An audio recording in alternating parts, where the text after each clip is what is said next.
안녕하세요. 뉴스카페 김선영입니다. 오늘 정부가 11시에 예타 면제 대상을 확정해서 발표를 했습니다. 어려워진 지역 경제를 살리고 일자리를 창출하기 위한 조치인데요. 정부는 균형 발전에 지역 균형 발전에 효과가 있을 것으로 기대를 하고 있습니다. 하지만 한켠에서는 내년 총선을 앞두고 지역 민심을 사려는 선심성 퍼주기가 아니냐라는 논란도 일고 있습니다. 당초 예상보다는 규모가 많이 줄었습니다. 과연 지역 경제의 활성화를 키울 수 있을지 오늘 뉴스를 재구성해 보도록 하겠습니다.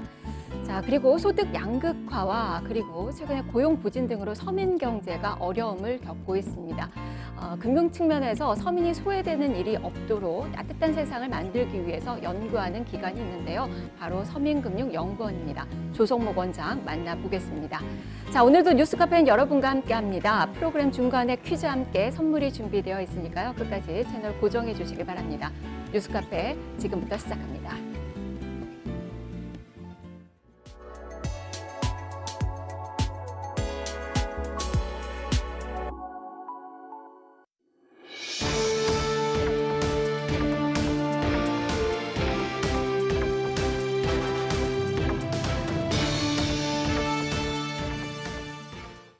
1월 29일 오전 뉴스통 주요 뉴스입니다. 첫 번째 뉴스입니다. 민주노총의 사회적 대화 기구인 경제사회노동위원회 참여가 무산됐다고 아시아경제가 보도했습니다.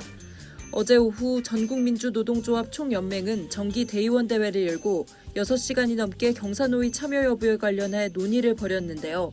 결국 내부 의견차를 좁히지 못했습니다. 집행부가 제출한 안건은 표결에 붙여지지 않았고 대의원들이 제출한 3건의 수정안은 부결됐습니다. 민주노총이 경사노위에 참여하지 않게 되며 사회적 대화도 기대하기 어렵게 됐습니다. 다음으로 경기도 안성의 젖소 농장에서 올겨울 들어 처음으로 구제역이 발생했다는 노컷뉴스 보도입니다. 경기도 안성시 금광면에 위치한 한 농가는 어제 오전 젖소 약 20마리가 구제역 임상 증상을 보여 의심 신고를 했는데요. 정밀 검사 결과 구제역으로 확진됐습니다. 농림축산식품부는 구제역이 발생한 농장에서 사육 중인 젖소 120마리에 대해 모두 살처분하도록 조치했는데요. 오늘부터 지자체 합동 영상점검 회의를 열어 전국의 구제역 관련 방역 상황을 점검할 예정입니다. 다음 뉴스입니다. 김현철 청와대 경제보좌관이 논란된 발언에 대해 야 4당이 비난을 가했다는 뉴시스 보도입니다. 앞서 김 보좌관은 대한상공회의소에서 열린 최고경영자 간담회 강연에서 지금 50대부터 60대는 SNS에서 험악한 댓글만 달지 말고 아세안, 인도로 가셔야 한다고 발언했는데요. 5060 세대를 무시하는 발언이라는 지적이 나왔습니다. 이에 대해 야 4당이 비난의 목소리를 높였는데요. 김 보좌관은 신남방 정책의 중요성을 강조하는 과정에서 잘못된 표현을 사용했다라며 사과했습니다.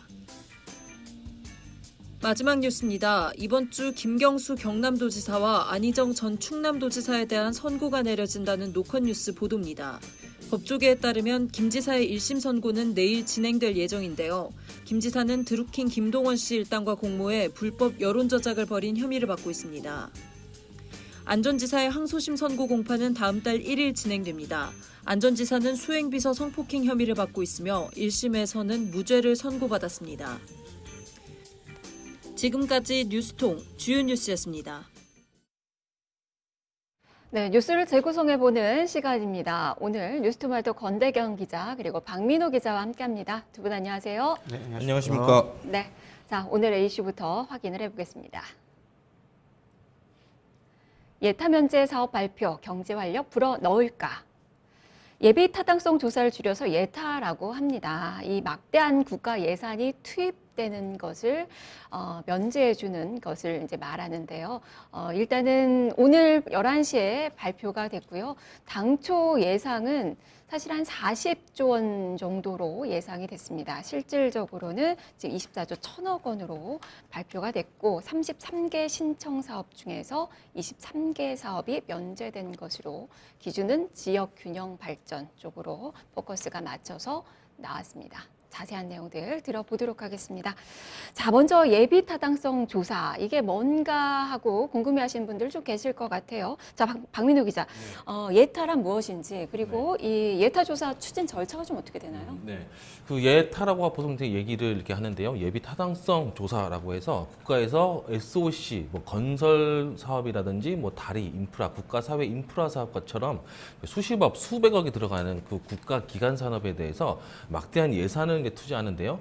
비용 대비 수익이 얼마만큼 나오는지, 그리고 불필요한 돈을 이런 공사에 쓰는 것은 아닌지, 아니면 선심성으로 공사를 진행하는 것은 아닌지, 이런 부분들을 좀 면밀하게 살펴보는 그런 조사입니다. 예비 타당성 조사라고 해서 정부의 큰 예산을 들어가는 그런 사업에 대해서 면밀하게 검토를 하는데요. 비용 대비 수익을 살펴보고, 또 국민들의 세금이 들어가는 만큼 불필요한 사업인지 아닌지를 국책연구기관 KDI에서 정확하게 판단합니다. 무엇보다 장기간 동안 막대한 예산이 소요되는 만큼 국민의 혈세가 불필요한 곳에 쓰이지 않도록 하는 것이 중요하겠죠. 네, 국민의 혈세 낭비를 막기 위한 제도다라는 그 이야기입니다. 경제적으로 이게 효율적인지라는 그 부분에 대해서 뭐 정확한 그 자료라고도 할 수 있겠는데, 권태경 기자, 사실은 모든 게 다 경제로만 판단할 수는 없잖아요. 네, 그렇습니다. 모든 거를 경제적으로 판단하기보다는 일단 이번에 정부가 발표한 내용을 보면 지역 균형 발전에 초점이 맞춰져 있습니다. 그러니까 그 예타라는 게 기본적으로 대규모 재정이 들어가는 사업이고, 여기에 대한 사업성이나 경제성을 따지다 보면 수도권 중심에서 수도권 지역의 사업들이 많이 이루어지고 통과를 하게 되고, 비수도권 지역은 상대적으로 조금 불리한 측면이 있습니다. 이게 왜 그러냐면 그 수도권 지역에는 인구가 많고 사업장들이 많이 몰려 있습니다. 대신 비수도권 지역에는 인구도 적고 아무래도 경제성을 따지기에는 좀 불리한 측면이 있기 때문에 이번에 정부가 발표한 내용이 지역 균형 발전에 초점을 맞춰서 이들 지역 지방자치단체에서 이제 원하는 사업들을 하나씩 받아서 예비 타당성 조사를 면제해 주겠다는 게 내용입니다. 17개 시도가 예비 타당성 이 조사 면제를 요구한 사업이 33건이 되고, 사실 이게 사업비로만 따지면 70조 원 정도인데 지금 발표된 거는 24조, 네. 24조고 지금 23개 사업만 됐습니다. 네, 23개 사업이, 그리고 당초에 예상했던 것은 한 42조 요 정도 예상이 됐던 거고요. 예타 면제 사업은 지금 어떤 것들이 좀 발표가 된 거예요? 예, 기존에 어제까지만 보도됐던 거로 보면 여러 큰 사업들이 있었는데요. 수도권은 일단 제외가 됐습니다. 가장 큰 사업 순서대로 제가 조금 말씀을 드리면요. 우선 남부 내륙 고속철도 KTX 사업입니다. 이게 4조 7천억 원짜리 사업인데요. 김천하고 거제의 147km 구간에 KTX, 즉 고속철도를 넣는 사업이고요. 이것을 연결하면 이제 내륙 서울과 거제까지 걸리던 시간이 4시간 40분에나 30분에서 2시간 40분대로 줄어든다는 경제 효과가 있다는 게 정부의 설명입니다. 그리고 이 내륙 고속철도는 기본적으로 국가 철도망 X축이라고 하는데요. 이 구축 사업의 시발점이라고 볼 수도 있습니다. 또 평택 오송간 북복선화라고 하는데요. 이 사업에 3조 1천억이 들어갑니다. 이 사업은 경부와 호남 고속철도가 합류하고 KTX, SRT가 교차하는 병목 구간에 고속철도를 복선을 놓겠다는 거고요. 46km 기간입니다. 주로 이제 교통과 물류 쪽에 사업들이 많이 이번에 예타 면제에 포함됐고요. 또 눈에 띄는 사업들은 새만금 국제공항을 만들겠다는 내용입니다. 이 내용은 8천억 원짜리 사업인데요. 이 새만금 국제공항이라는 것은 이제 전북권에 국제공항을 조성해서 전북 지역을 이제 글로벌 비즈니스 지역으로 만들겠다라는 바탕에서 출발된 사업입니다. 그리고 그 외에도 여러 사업들이 있는데요. 뭐 제2 경춘국도 같은 경우는 9천억 원의 예산이 예상되고요. 동해선 단선 전철화 사업에는 4천억 원. 뭐 그런 등등의 사업들이 이번에 포함됐습니다. 이게 들어보니까 수도권이 제외가 됐어요. 사실 수도권이 제외될 거라는 걸 좀 예측을 좀 하긴 했는데, 그렇죠. 그 문재인 대통령 신년 기자회견에서도 이 비수도권을 위해서 이 예타에 대한 그 이야기를 좀 말씀 좀 해주셨기 때문에 예상을 하긴 했지만 이 후폭풍도 좀 생각을 해봐야 될 것 같고, 이게 이 지역 균형 발전은 그렇지만 이 뭐 배제된 그 수도권에서의 그 정치적인 그런 이슈들 뭐 이런 것들이 좀 있을 것 같아요. 일단 수도권 균형 발전 차원에서, 아니 수도권의 지역 균형 발전 차원에서는 불필요한 사업인 것 같고요.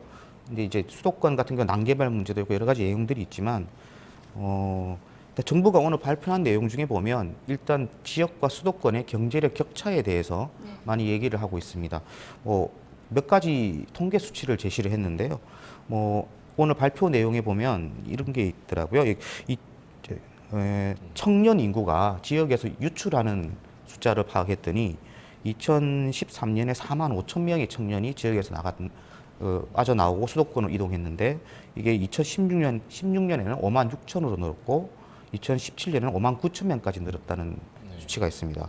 그리고 또 기본의 우리 대기업들 또는 중소기업들의 사업장, 흔히 본사라고 할 수도 있고요. 공장도 되겠지만은 그 상장 회사의 72.3%가 수도권에 위치하고 있다는 조사 결과가 내놨습니다. 결국 이게 수도권과 비수도권의 경제력 격차를 얘기하는 것인데요. 이 차원에서 아마 이 정부가 이번에 예타 면제 네. 사업을 발표한 것으로 해석되고 있습니다.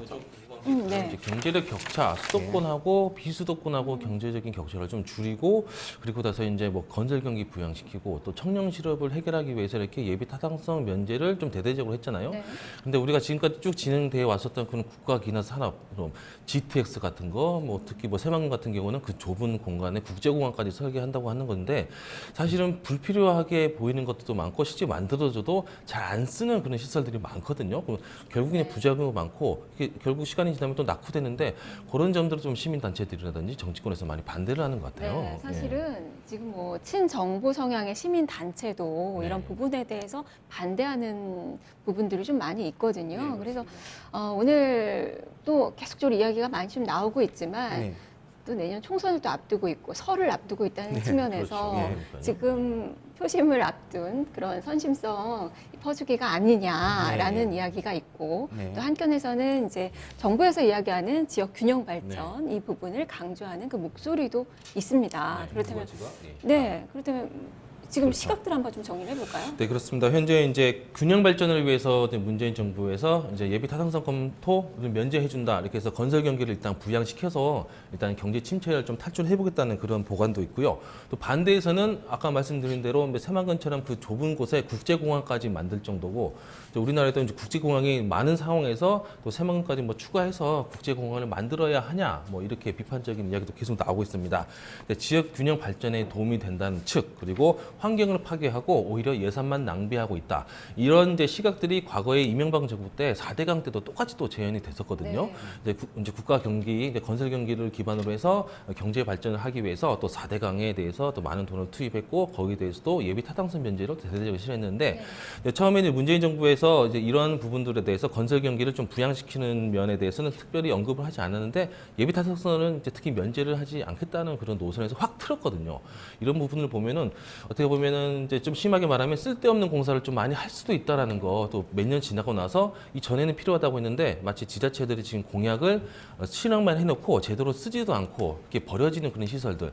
뭐 우리가 예를 들어서 강원도에서 서울까지 갈 때 그 큰 도로를 새로 만들어도 실제 자동차가 뭐 한두 대 정도 지나가는 곳도 많거든요. 그렇게 돈만 낭비하고 제대로 이제 실용적으로 쓰지 않는 경우가 많아서 그런 부분들에 대해서 좀 우려가 많은 것 같습니다. 사실 뭐 실패한 사업이 상당히 많잖아요, 그동안. 네, 뭐 그렇습니다. 대표적으로 뭐 4대강을 또 들을 수 있을 것 같고 지역 공항들도 좀 마찬가지가 네. 될 것 같고 이명박 정부가 사실 막대한 그 SOC 이 예타 이 사업비가 좀 들었습니다. 그런 측면에서 본다면 사실 이번에 금액이 더 넘어설 수 있을 것이다. 최대 네. 규모가 될 것이다라는 예. 그런 전망들이 좀 나는데 그것보다는 좀 적어요. 그래도 네. 박근혜 정부와 그리고 사실은 노무현 전 대통령 때는 2조 원밖에 안 됐거든요. 네. 뭐 불필요한 그런 뭐 무리한 부양책을 쓰면 훗날에 큰 위기가 온다라고 고 노무현 대통령께서는 이제 이야기를 좀 하셨고 네. 그런 것과 비교하면 지금 상당히 좀 많은 지금 혈세가 투여될 수 있는 거라서 이런 논란들이 좀 있을 수밖에 없는데 문제는 앞으로의 이제 과제가 중요할 것 같아요. 네. 일단 막대한 예산이 들어가고 그리고 이것을 또 계속적으로 유지하려면 또 돈이 들어가는데 그 이후에 정말 정부의 목표대로 경제를 어떻게 활성화시킬 수 있는 건가요? 네, 일단 과거 이명박 정권 때 보면 또 박근혜 정부도 그렇고 뭐 4대 강이라든지 전남 영암의 뭐 포뮬러 원이라고 네, 맞아요. 예, 요런 사업들이 대부분 예타 면제 사업으로 해서 실패한 사례로 많이 거론되고 있는데요. 일단 어찌 됐든 간에 오늘 이제 예타 면제 사업을 발표를 했는데 수도권은 수도권대로 또 따로 개발 계획이나 경기 부양책을 쓸 것이고요. 지역은 지역대로 가는 건데 무엇보다 이 사업을 추진하는 과정과 이제 앞으로 그 이해 당사자, 지역에 계신 분들, 그리고 지자체, 그리고 정부의 관리 감독이 철저하게 이루어지는 그 전제 하에서 사업이 이루어져야 제대로 효과를 발휘할 수 있지 않을까라는 생각입니다. 기본적으로 야당이 반대하고 있는 선심성 뭐 청선용 네. 뭐 정책이라고도 하는데 그 역시도 사실은 이 과정과 사업 진행 내용이 알차게 진행되고 그리고 그 이후에 이 어떻게 관리 감독 이루어지고 안전이나 그런 부분에 대해서도 책임지고 정부와 지자체가 맡아서 진행 나간다면 아마 그런 좀 비판은 좀 수그러들지 않을까. 그리고 또 오히려 지역 일자리 창출이나 내수 부양, 경기 부양 측면에서 또 이런 측면의 사업들이 많이 또 효과를 거둘 수 있을 것이라고 생각은 됩니다. 물론 비판적인 부분에 대해서는 좀 겸허하게 좀 받아들이고 신경을 써야겠죠. 네, 네. 그러기 위해서는 목적을 달성하지 못하고 국민의 부담만 좀 늘려서는 안 될 것 같고요. 앞으로의 이 진행 과정들이 보다 중요하지 않을까 싶습니다. 두 분 말씀 잘 들었습니다. 고맙습니다. 네, 맞습니다. 네, 이번 예타 면제 대상 발표, 이것이 애물단지를 짓는 그런 실패한 정책이 아니라 지역 경제를 살리는 그런 정책이 되기를 기대를 해봐야 될 것 같습니다. 뉴스의 재구성이었습니다.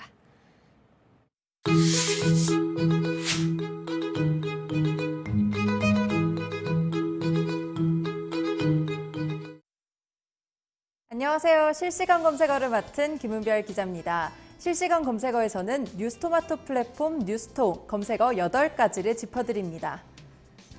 오늘의 검색어 목록입니다. 8위에는 방콕 대통령이 올라와 있고요. 7위에는 강남경찰서, 6위 구리 산불, 5위에는 김학의, 4위에는 경제사회노동위원회, 3위에는 위안부, 2위에는 민주노총 대의원 대회, 그리고 1위에는 안성구제역이 올라와 있습니다. 하나씩 살펴보도록 하겠습니다. 8위에는 방콕 대통령이 올라와 있는데요. 관련 뉴스 살펴보시죠. 청와대는 어제 자유한국당 싱크탱크 여의도연구원이 문재인 대통령의 공식 일정을 자체 분석한 것을 토대로 방콕 대통령이라고 주장한 것을 강도 높게 비판했습니다.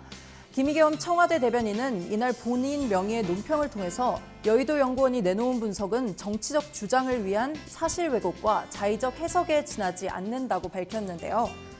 이어 김 대변인은 과거 정부에서 상당수 비공개였던 일정을 원칙에 따라 공개한 것인데 이를 악용하거나 정치적으로 이용하려 해서는 안 된다고 말했습니다. 이와 별개로 청와대도 여의도연구원의 주장을 반박하는 팩트 자료를 냈는데요. 문 대통령 취임 후 600일 중 139일의 일정이 깜깜이라는 주장에 대해서 신방 중에 이동일, 토요일, 일요일이 포함됐다라고 말했습니다. 휴일에 공식 일정이 없는 것은 너무나 당연한 것인데 터무니없는 주장이라는 것입니다. 다음 검색어입니다. 위안부가 올라와 있습니다. 관련 뉴스 살펴보시죠. 일본 위안부 피해를 소재로 삼은 영화 I Can Speak의 실제 모델이자 위안부 피해자의 상징으로 불리는 김복동 할머니가 건강 악화로 별세했습니다. 김 할머니는 지난 1992년 위안부 피해를 공개하며 본격적인 여성인권 운동의 길을 걸었는데요. 김 할머니는 같은 해 제1차 일본군 위안부 문제 해결을 위한 아시아연대 회의에서 위안부 피해를 증언한 적도 있습니다. 이후 김 할머니는 세계 곳곳에서 피해 사실을 증언했는데요. 김 할머니는 지난 2012년 길원옥 할머니와 함께 전쟁 중 성폭력 피해자들을 돕는 나비기금을 발족시키기도 했고요. 2014년에는 씨앗기금 5천만 원을 내고 장학재단 김복동의 희망을 설립했습니다.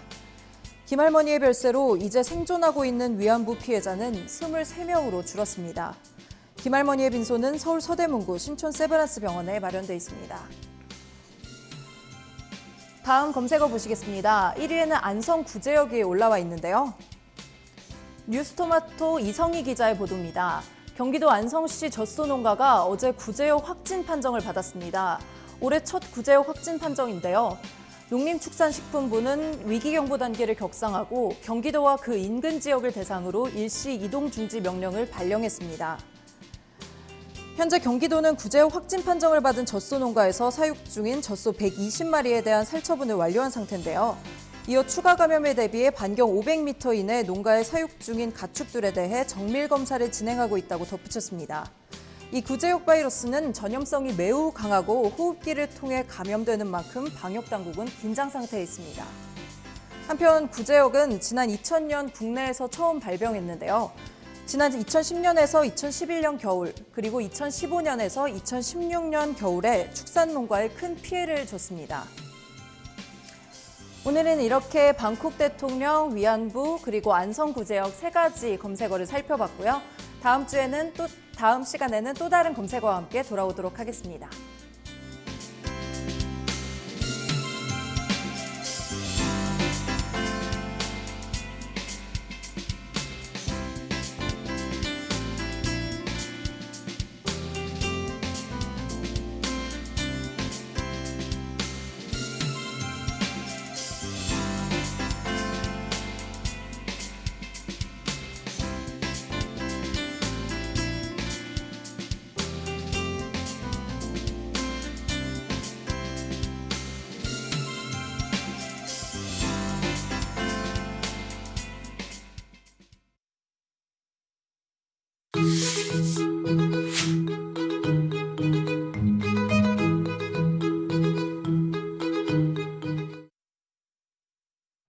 뉴스통 한라인 시간입니다. 자, CS를 한국에서 만나다. 바로 한국판 CS의 슬로건입니다.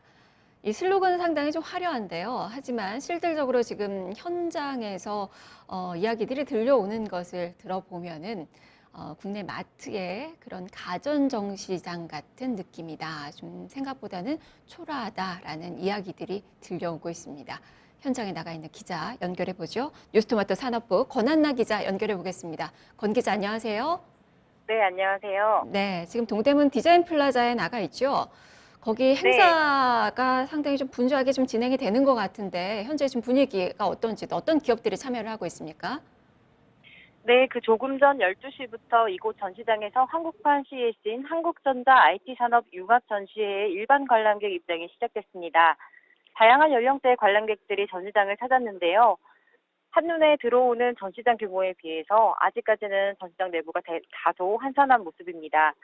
오전 10시부터는 문재인 대통령이 이곳에서 열린 ICT 혁신과 제조업의 미래 콘서트 간담회에 CES 참가 기업, ICT 분야 대학생, 마이스터고 학생 등과 함께 참석했습니다.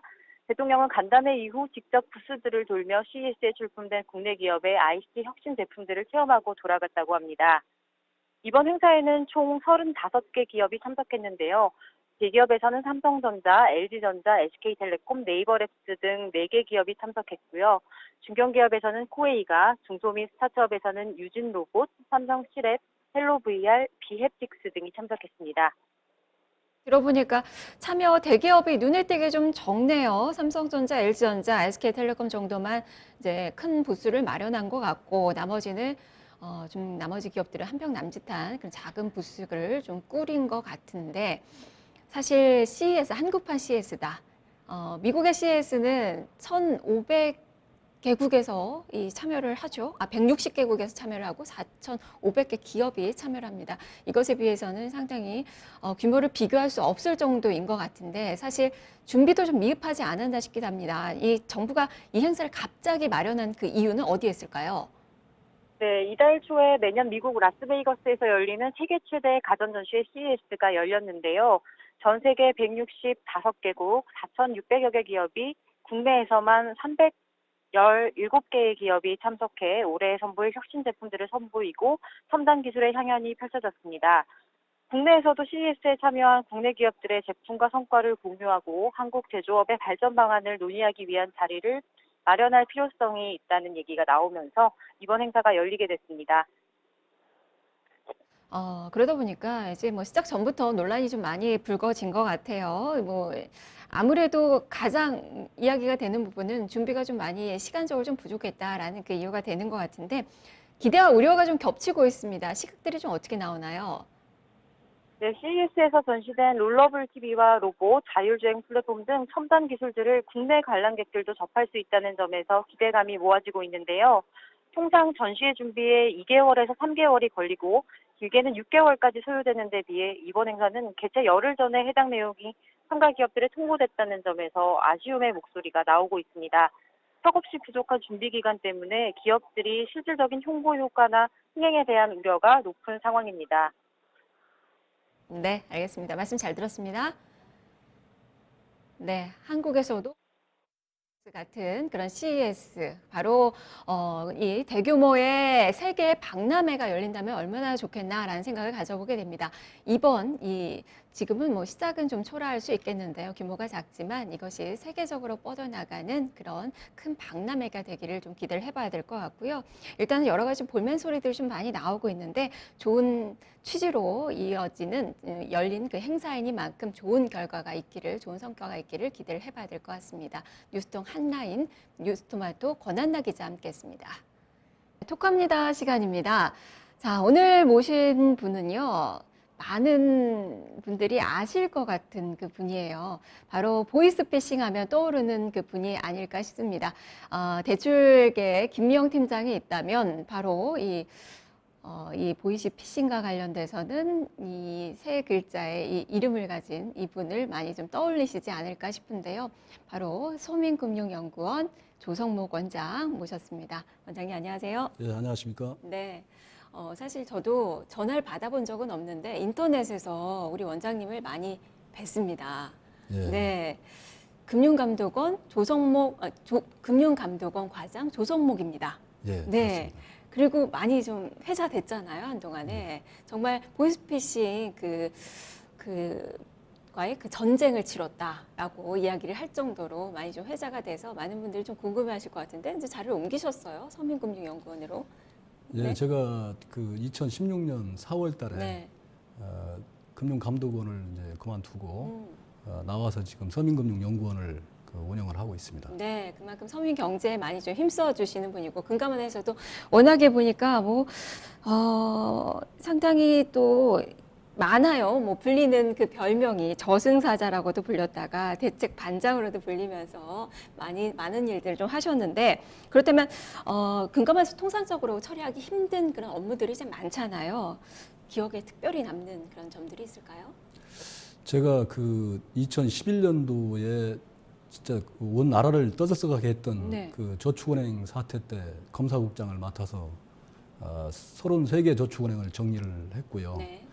2014년도에는 또 신용카드 정부 유출 사태가 나가지고 네. 뭐 박근혜 대통령부터 정부가 막 세상에 이제 유포될 때 그때 이제 들어가서 또 카드 정부 유출 사태를 정리를 했고 그 다음에 이제 아까 말씀하신 2015년도에는 이제 보이스피싱이 보이스피싱. 또 그게 네. 달해가지고 네. 그 업무를 좀 처리했습니다. 그러면서 유명세를 좀 타신 거예요. 그리고 네. 뭐 좀 어떻게 보면 금융감독원에서 처리하기 좀 힘든 네. 예를 들어서 기피하는 그런 업무를 좀 맡아왔다고 생각이 됩니다. 네. 사실은 뭐 전화 받아보신 분들도 좀 많을 것 같은데 정말 금융감독원 과장 조성목입니다. 정말 조성목이라는 그 과장님이 금감원에 있다라고는 생각을 못했는데 정말 계셔서 사실은 많이 궁금하셨던 분들이 많을 것 같아요. 하지만 금감원을 떠나시고 그리고 서민금융연구원을 지난해 이제 설립을 하신 거거든요. 이 서민금융에 관심을 갖게 된 그 계기가 있을까요? 저는 우리나라에서 처음으로 2001년도 4월 달에 김대중 대통령 시절에 우리나라 사채 피해 신고를 처음 받았습니다. 네. 그러면서 이제 음지에 있던 사채 시장에 시장이 적나라하게 이제 드러나게 되고 네. 그러면서 이거는 누군가 좀 빨리 나서야 되겠구나 이런 생각을 하게 돼가지고 사채 피해 신고는 받는데 뭘 해줄 게 없습니다. 뭐 이자 제한법도 폐지가 됐고 네. 그래서 수천 프로씩 받아도 처벌할 수 있는 근거도 없고 그래서 일본에 건너가서 이제 대금업법을 모니터링해서 벤치마킹해서 이제 법도 제한하고 뭐 이렇게 하면서 정말 이 부분에 대한 지속적인 누군가의 관심이 없으면 서민들은 정말 힘들어지겠구나 이런 생각을 갖고 한 5년 동안 서민금융 연구를 계속 해왔습니다. 그러다가 이제 나와서도 이거를 끈을 놓고 있으니 또 답답한 거예요. 네. 그래서 이제 조금 이거를 지속적인 연구가 필요한 부분은 서민인데 네. 왜 그 서민금융 부분에는 연구원이 없을까 좀 궁금했습니다. 여러분 그래요. 보시지만 진흥원은 있는데 연구원이 네. 없더라고요. 뭐 서민금융진흥원은 이제 집행하는 기관이고요. 뭐 다르군요. 그렇습니다. 네. 좀 그 근본적인 철학적으로 연구하는 기관은 없습니다. 그래서 지금 자본시장 같으면 자본시장연구원, 뭐 은행 같으면 뭐 한국금융연구원, 뭐 보험 같은 건 보험연구원 다 있는데 네. 유독 이 서민금융 쪽만 연구원이 없었습니다. 그래서 제가 좀 힘든 일이긴 하지만 뭔가 그 좀 제도를 정착을 제대로 시키기 위해서는 좀 체계적인 연구가 필요하다. 그래서 네. 만들게 됐습니다. 네. 지금 금감원 떠나신 지 한 3년 정도가 되신 거죠. 네, 그렇습니다. 네, 현직에 계실 때 말씀해 주셨듯이 서민 경제에 관련돼서 많이 또 고민을 하셨는데 일을 하시면서 관련돼서 좀 보람이 있었던 그 일이 있을까요? 저는 그 이제 한국은행 은행감독원에 근무하면서 검사를 다니면서 궁금한 게 있었습니다. 예를 들어서 이 휴면예금, 뭐 고객이 이제 네, 깜빡 잊고 안 찾아간 네, 휴면보험금도 예금, 있고. 보험금 네.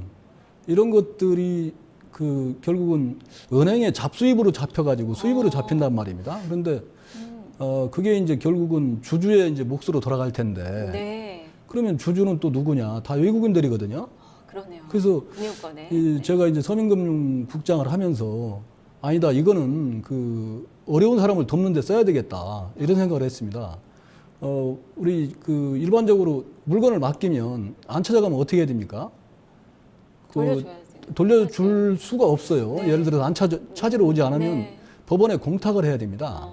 그럼 5년이 지나면 국가에 귀속되는 거예요. 그렇죠. 네. 뭐 예금도 똑같은 거 아니냐 그런 식으로 접근을 해서 사실은 그게 이제 우여곡절 끝에 국회에 가서 이제 법안을 통과시켜서 지금 현재 미수금융의 그 시드머니가 돼서 어려운 사람을 돕고 있지요. 네. 뭐 그렇듯이 그 아이디어를 통해서 정말 국민 혈세가 아닌 정당한 방법으로 자원을 만들어 가지고 어려운 사람 돕고 있다는 데 큰 자부심을 느꼈습니다. 네. 사실 그래도 이제 조직을 설립하고 운영한다는 것 자체가 쉽지 않은 일인데 서민금융연구원을 설립하시게 된 뭐 직접적인 계기가 있다면 어떤 걸 꼽을 수 있을까요?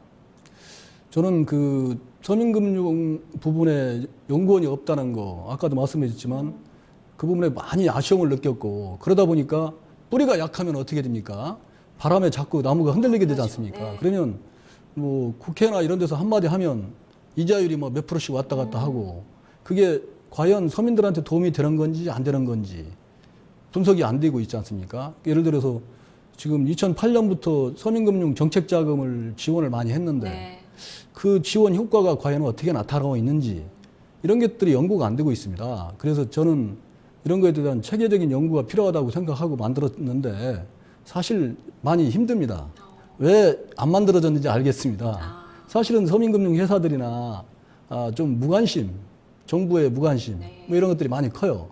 여러 개 하고 있습니다만은 저희들이 지난해 말에는 사채 이용자, 이제 대부업 이용자 네. 3,800명 설문조사를 받았어요. 과연 대부업까지도 못 가는 분들, 네. 이런 분들은 자금을 어떻게 조달할까? 정말 금융에서 소외된 서민들이 정말 많거든요. 예, 금리가 네. 높습니다. 네. 지금 사실 24%면 상당히 높은 금리인데 이것마저도 그 대부업체에서 돈을 못 빌리는 분들은 어떻게 조달할 것 같아요? 사채를 쓰지 않을까요? 일반적으로 네. 그냥 사채를 쓰겠지를 네. 생각은 하는데 사실 저희들이 분석을 해보면 가족들한테 가장 먼저 갑니다. 네. 그래서 한 35%는 가족들한테 가고요. 가장 빌리기 쉬운 네. 대상이죠. 네. 한 15%는 이제 사채 시장 갑니다. 네. 그럼 그 15%가 얼마냐? 한 45만에서 한 65만 명 정도가 갑니다. 맞네요. 네. 그래서 이런 그 정책의 그 올바른 집행을 위해서는 연구가 필요하다. 그래서 지금 최근에는 또 효율적인 그 신용 상담을 위해서는 뭘 해야지? 뭐 그게 대해서 또 연구를 또 하고 있고요. 그래서 이게 그 천천히 서두르라는 말이 있지 않습니까? 네. 그 우리가 그 빠짐없이 잘 챙기면 시적절하게 챙기면서도 깊이 있는 연구. 정말 이게 서민들한테 도움이 될까? 정부에서는 서민들한테 도움을 주려고 한 선의적인 정책이 네. 오히려 또 독이 될 수가 있는 네. 정책이 있기 때문에 그런 게 대한 그 깊이 있는 연구가 필요하다고 생각하고 만들게 네. 됐습니다. 독이 든 사과가 아닌 그런 정책들을 또 많이 만들어야 될 것 같아요. 서민금융연구원에서 또 많이 힘써 주셔야 될 그런 부분들이 좀 많을 것 같은데 앞으로의 좀 비전은 어떤가요? 저희들은 그 금융 소외 없는 세상을 지향하면서 네. 정말 그 서민금융회사, 뭐 물론 은행도 포함해서 네. 금융회사라든가 금융 이용자 모두에게 그 정말 도움이 되는 그런 그 제도를 입안을 해서 우리 지금 고위험자라고 하는 예를 들어서 지금 40만 가구 네. 이건 빚이 더 많은 가구입니다. 평가를 해보면 아니면 뭐 실제 채무 위험에 달하고 있는 150만 명에 달하는 이런 분들이 더 이상 채무 늪에 빠지지 않도록 도와주는 역할을 해야 됩니다. 그래서 저희들은 이제 금융 주치의도 양성을 지금 하고 있고요. 네. 그래서 앉아서 상담받는 게 아니고 정말 찾아가서 상담을 해드려야 됩니다. 이분들은 생업에 몰두하고 있기 때문에 대도시까지 나와서 상담을 받을 수가 없거든요. 네. 그래서 많은 예산이 들고 비용은 들겠지만 결국은 정부에서 해야 될 일이고 그렇다면은 이게 금융 주치의를 양성을 해서 채무에 시달리는 것도 곧 병이니까 고쳐주는 역할을 해야 되겠다 이렇게 생각을 합니다. 네. 효율적인 교육과 상담을 하는 그런 방안들을 지금 많이 생각을 하고 계시는 거고 1년 동안 정말 바쁘게 지내오셨구나라는 그 생각을 좀 하게 됩니다. 자, 그래서 이 서민금융과 관련돼서 올바른 그 정책 방향이 좀 뭘까요? 저는 아픈 환자들한테는 네. 가장 중요한 것이 진단이 중요하다고 생각합니다. 지금 뭐 엑스레이를 찍고 CT 촬영도 하고 하는 이유는 어떤 병인지 알아야 될 거 아니겠습니까? 네. 그래서 과연 이 환자한테 올바른 처방을 위해서는 진단이 먼저 정확히 이루어져야 네. 되고 그 진단에 따른 처방 이런 것들이 정확히 잘 돼야 된다고 생각합니다. 그래서 이게 고비용 저효율이라고 할 수가 있어요. 시간도 많이 걸릴 수 있습니다만 네. 한 분 한 분을 정말 다시 채무의 늪에 빠지지 않도록 이렇게 도와드리는 것만이 우리의 정책이라 생각을 합니다. 네. 정확한 처방으로 또 환자를 살릴 수 있는 그 길들을 많이 좀 열어 주셔야 되겠다라는 생각이 듭니다. 매주 화요일 날 이 시간에 우리 시청자분들을 찾아뵙잖아요. 오늘이 첫 시간이었습니다. 이제 다음 주부터는 서민 경제와 관련돼서 주요 이슈들 또 많은 이야기 들어보도록 하겠습니다. 말씀 고맙습니다. 네, 감사합니다. 네, 오늘 서민금융연구원 조성목 원장 만나봤습니다. 이와 관련된 오늘 또 퀴즈가 준비가 되어 있는데요. 퀴즈 문제 드리겠습니다. 화면 보여주세요. 자, 2015년 근원 목소리 정책을 통해 조성목 원장이 맞서고자 했던 범죄 유형은 무엇인가? 퀴즈입니다. 자, 뉴스토마토 유튜브에 올려주시면 되는데요. 토마토 TV 아니고 뉴스토마토 유튜브에 들어오셔서 지금 실시간 방송이 진행이 됩니다. 거기에 댓글로 정답과 이메일 주소 그리고 정답과 관련된 재치 있는 멘트 남겨주시면 됩니다. 뉴스토마토 구독 꼭 해주셔야 된다는 거 잊지 마시고요. 자, 그러면 비방트 선글라스 한 분 추첨을 해서 보내드리도록 하겠습니다. 정답은 내일 공개를 해드리겠습니다. 자, 지금까지 조성목 원장과 함께했습니다.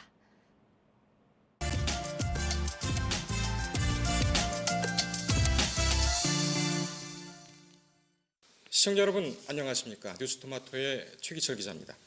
오늘 첫 시간은 저희가 조재범 전 코치 폭행 사건을 좀 얘기해 볼까 합니다.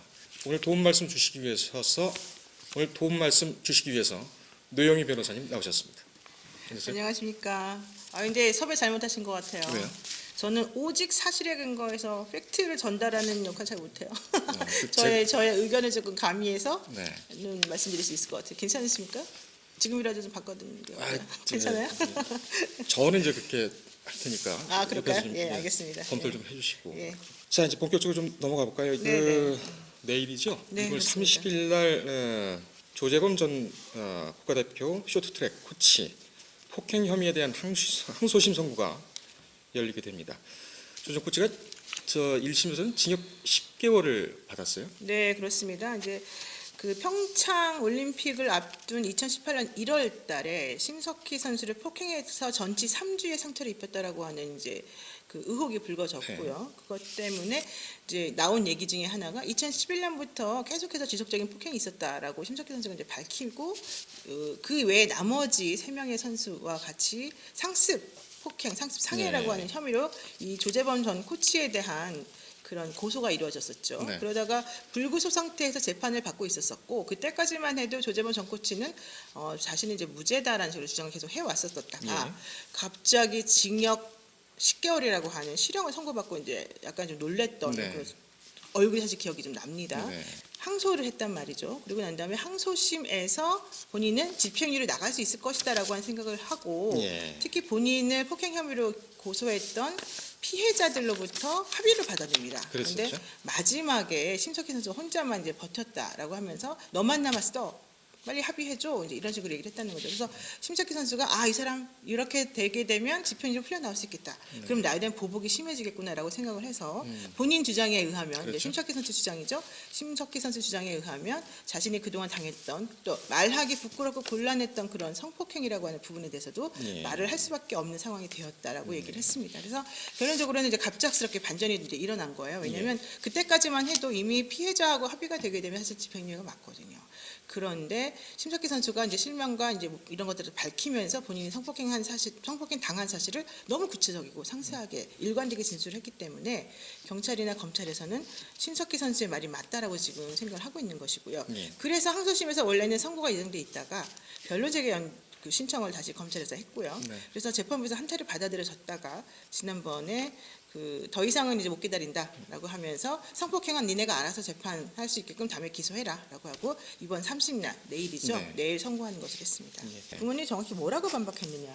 그래서 제가 이제 계속 말씀을 드리면 네네. 그 무슨 말씀을 하고 싶은 거냐라고 얘기를 여쭤보니까는 다른 얘기는 안 하시고 그냥 우리 얘기를 좀 들어봐 달라.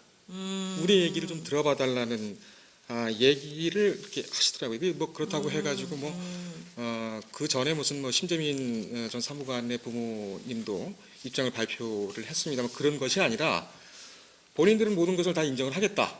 그리고 네. 재범이도 상당히 그 폭행 부분에 대해서는 뭐 다 인정하는 것은 아니지만 네. 일부 인정하고 용서를 바라고 있다. 그리고 네. 반성을 하고 있다. 이렇게 얘기를 하면서 지금 여론은 너무 공정한 재판을 받기에는 너무 힘든 분위기가 아니겠느냐. 그게 가장 그 마음이 아프다고 하시더라고요. 네. 그리고 지금 뭐 여론을 보게 되면은 계속 말씀을 드렸지만 이미 그 유죄 확정 판결이 난 상태죠. 그렇죠. 좋은 사실은. 거치가 찍혀 있는 상태라서 그 뭐 조전 코치 아버님께서는 좀 해도 너무한다. 뭐 이런 그 넋두를 좀 하신 그런 상황입니다. 그럼 거기서 그 우리 얘기를 들어봐 달라라고 하는 그 우리 얘기라고 하는 게 뭔가요? 네, 뭐 여러 얘기가 있죠. 뭐 네. 재판부에 남기는 얘기, 심석희 선수한테 하는 얘기, 네. 뭐 여러 얘기도 있지만은 뭐 지금까지 우리가 그 재판은 뭐 재판부가 하는 것이고, 그 다음에 이제 그 여론 언론에 대한 문제는 제가 얘기를 했고, 근데 그 로펌에 대해서도 얘기를 합니다. 그 심석희 선수를 대리하고 있는 그런 로펌이 있는데 좀 강도 높게 대형 로펌의 폭격에 맞는 플레이를 해야 되는 것 아니냐 이렇게 또 강조를 합니다. 그래서 이후에 이 심 선수를 대리하고 있는 로펌은 아직 뭐 공식적인 입장표는 답변은 없는데 아마 여론을 좀 관망하고 있지 않느냐. 그리고 재밌는 게 이제 그 조전 코치는 이제 법무법인 또 대형 로펌, 우리나라에서 손꼽히는 대형 로펌, 뭐 얼마 전에 사임을 했습니다만 거기에 이제 같이 이렇게 경쟁을 하다 보니까 그런 분위기가 좀 반영됐지 않느냐 이런 추측이 있는 거죠. 사실 뭐 심석희 선수를 대리하던 로펌도 대형 로펌이고 그렇죠. A라고 하는 그리고 또 조재범 전 코치를 대리하는 로펌도 사실 대형 로펌이지 않습니까? 그냥 대형 로펌끼리 싸우는 건데 그런 식으로 조금 불만을 좀 갖고 계시네요. 근데 그때 당시에 그러면은 또 더 중요했던 게 나머지 그러니까 피해자 3명이 이제 합의를 해줬었는데 그렇죠. 그 부분에 대해서도 좀 뭐라고 하지 않았습니까? 예, 그래서 나중에 정말 기가 막히다고 얘기를 하시는 것이 네. 그 폭행 사건에서는 다 이제 그거 합의했다고 한 그 네네네. 3명의 피해자들이 네. 이 유독 이제 그 성폭력 사건 네네네. 요 얘기가 나오면서 그걸 기화로 네네. 이렇게 나쁜 놈인데 합의를 해주면 되겠느냐. 이 본인들 그 전 그렇죠. 피해자들 같은 경우는 이 상관이 없는 얘기지 그렇죠. 않습니까? 예, 그런데 예. 이제 그런 거 주장을 하면서 영향을 줬다는 그것이 참 잘못된 거 아니냐 이렇게들 또 말씀을 하시더군요. 네. 여론이 좀 반전이 되기는 한 것 같아요, 좀 일부. 근데 뭐 저는 그렇게 크게 와닿지는 않아요. 사실 여론이라고 하는 거는 이제 미투 이후에 사실은 여성들이 이제 주장하는 미투 이전부터도 사실 그런 분위기 계속 있었습니다만은 여성들이 과연 거짓말을 하면서까지 저렇게 나서서 자기가 창피하거나 부끄러운 무릅쓰고 할 이유는 없으니까 저 사람 말은 무조건 진실을 꺼다라고 하는 게 사실 좀 깔려 있어서요. 예. 물론 여론이 그러니까 그 부모님이 나선 다음부터는 조금 네. 주춤한 거는 맞는 것 같습니다만은 그것이 꼭 영향을 미치는 것 같지는 사실은 아직까지는 아니고요. 이제 더 중요한 건 이제 2심 선고가 이번에 나올 텐데요. 네. 2심 선고는 결과론적으로 제가 봤을 때는 집행유예 이제 안 나오게 될 것 같아요. 네. 왜냐하면 1심에서 실형이었고 2심에서 합의 본 게 많으면 사실은 집행이 나와야 되는데 지금 그 이후에 파장이 너무 심했고 네. 그동안에 너무 많은 여러 가지 잘못이 있었다는 식으로 나왔기 때문에 사실은 그래서 지금 포인트가 집행유예 될 것이냐 아니면 예전에 합의를 진정한 것으로 재판부가 받아들여서 집행유예 해줄 것이냐 아니면 그냥 이거는 좀 강압에 의해서 합의해 준 걸로 보고 이 사람은 벌을 받아야 된다고 생각하고 항소 기각할 것인가 이게 조금 의심스러운 부분이 있습니다. 오늘 저기 그 첫 방송인데 조재범 전 코치의 폭행 사건을 두고 우리 또 시사 전문가 노영희 변호사님 모셔서 얘기를 나눠봤습니다. 그래서 좋은 말씀 감사합니다. 네, 고맙습니다. 네. 네, 오늘 또 퀴즈 내드렸는데요. 퀴즈 정답 계속 올려주시면 됩니다. 이 시간 프로그램 끝까지 또 정답자들 받고 있으니까요. 앞서서 드린 그 문제 정답 그리고 이메일 주소 함께 뉴스토마토 유튜브 페이지에 올려주시면 됩니다. 자, 1월 28일 김선영의 뉴스 카페는 여기까지입니다. 편안한 오후 시간 되시고요. 저는 내일 12시에 다시 찾아뵙겠습니다. 함께해 주신 여러분 고맙습니다.